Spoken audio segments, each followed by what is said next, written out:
Om Swastiastu, salam sejahtera untuk kita semua. Semoga kita selalu diberikan kesehatan. Nah, di sini kakak akan melanjutkan materi minggu lalu, yaitu menganalisis peluang usaha. Menganalisis peluang usaha dimaksudkan untuk menemukan peluang dan potensi usaha yang dapat dimanfaatkan serta untuk mengetahui besarnya potensi usaha yang tersedia dan beberapa ulama usaha dapat bertahan. Analisis yang digunakan adalah analisis SWOT. Analisis SWOT adalah suatu kajian terhadap lingkungan internal dan eksternal, perubahan yang didasarkan pada asumsi bahwa strategi yang efektif adalah dengan memaksimalkan kekuatan dan peluang, serta meminimalkan kelemahan dan ancaman. Analisis SWOT digunakan untuk mengetahui langkah-langkah yang perlu dilakukan dalam pengembangan usaha. Produk analisa peluang usaha berdasarkan jenis produk atau jasa meliputi hal-hal sebagai berikut. 1. Minat seseorang, misalnya berminat dalam dunia perdagangan, jasa, atau bidang lainnya. Dan yang kedua, modal, apakah sudah tersedia modal awal atau belum, baik dalam bentuk uang maupun barang modal seperti mesin.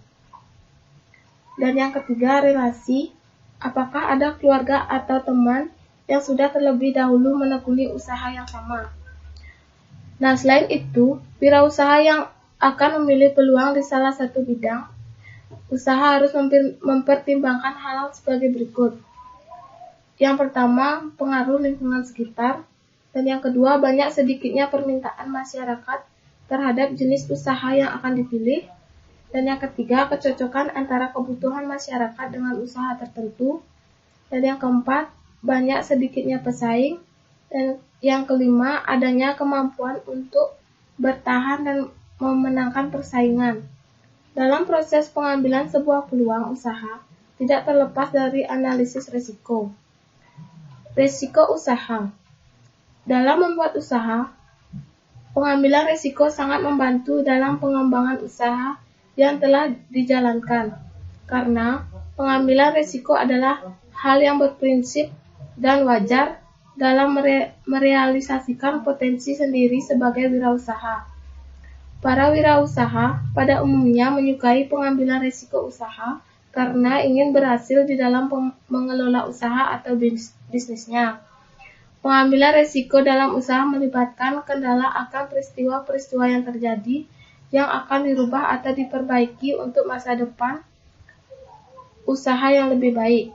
Ada beberapa karakteristik risiko usaha, yaitu 1. Risiko adalah ketidakpastian atas terjadinya suatu peristiwa. Dan yang kedua, risiko adalah ketidakpastian yang bila terjadi akan menimbulkan kerugian.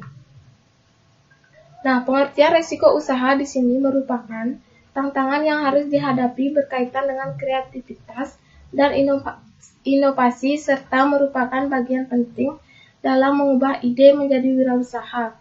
Dalam menjalankan bisnis, risiko juga dikatakan suatu yang selalu dihubungkan dengan kemungkinan terjadinya suatu yang merugikan, yang tidak terduga dan tidak diharapkan.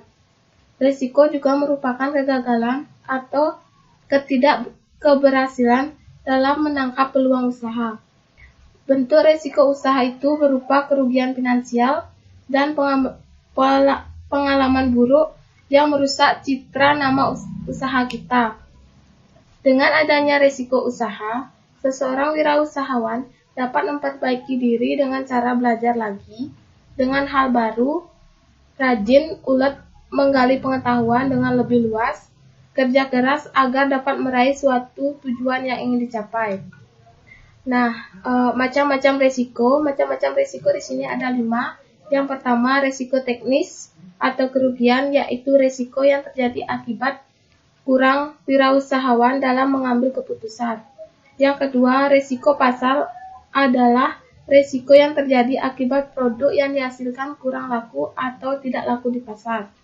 Dan yang ketiga, risiko kredit adalah risiko yang ditanggung oleh kreditur akibat debitur tidak membayar pinjaman sesuai waktu yang telah disepakati. Dan yang keempat, risiko di luar kemampuan kita adalah resiko yang berasal dari luar kuasa manusia. Dan yang kelima, resiko wirausaha. Analisis resiko usaha. Apabila kita tekun dan ulet serta berani belajar dalam kegagalan, suatu saat kita akan sukses. Apabila peluang usaha diambil, akan mengakibatkan terjadi keberhasilan usaha atau sebaliknya resiko usaha. Resiko usaha dapat berupa finansial dan pengalaman buruk. Dua risiko ini apabila kita mau belajar dan kerja keras atau ulet, maka suatu saat akan memperoleh keberhasilan. Ada beberapa kemungkinan seseorang wirausaha tetap bertahan dan melakukan usaha, yaitu yang pertama, memperbaiki usaha, memperbaiki tampilan usaha, mengganti nama, mengganti personil, melengkapi alat-alat, mengganti strategi pemasaran, memperbaiki cara produksi atau cara kerja dan lain-lain. Dan yang kedua, membuka usaha lainnya, misalnya dari warung bakso menjadi warung makan. Dan yang ketiga, pindah tempat. Yang keempat, menjadi investor atau penanam saham. Dan yang kelima, meminta orang di sekitar mempromosikan usaha kita. Nah, evaluasi terhadap risiko. Sebelum membuat keputusan untuk mengambil sebuah risiko, sebaliknya dilakukan evaluasi yang mendalam atas risiko tersebut dan seberapa besar manfaat yang diperoleh apabila risiko berhasil ditanggulangi. Ada beberapa hal yang harus diperhatikan dalam pengambilan risiko, yaitu yang pertama, apakah risiko yang mungkin terjadi sepadan dengan hasil usaha, dan yang kedua, bagaimana risiko itu dapat dikurangi, dan yang ketiga, personalia yang bagaimana yang dapat mengurangi risiko, dan yang keempat, apakah Anda takut dalam mengambil risiko, dan yang kelima, persaingan apa saja yang Anda lakukan sebelum mengambil risiko. Dalam mengevaluasi ide, wirausaha perlu mengidentifikasi dan mengevaluasi semua risiko yang mungkin terjadi dengan cara sebagai berikut. 1. Pengurangan risiko melalui strategi yang proaktif. Dan yang kedua, penyebaran risiko pada aspek yang paling mudah. Dan yang ketiga, pengelolaan risiko yang mendatangkan nilai dan manfaat. Nah, itu saja materi yang bisa kakak sampaikan untuk hari ini. Kakak ucapkan terima kasih dan kakak tutup dengan Paramo Santi. Om Santi Santi Santi.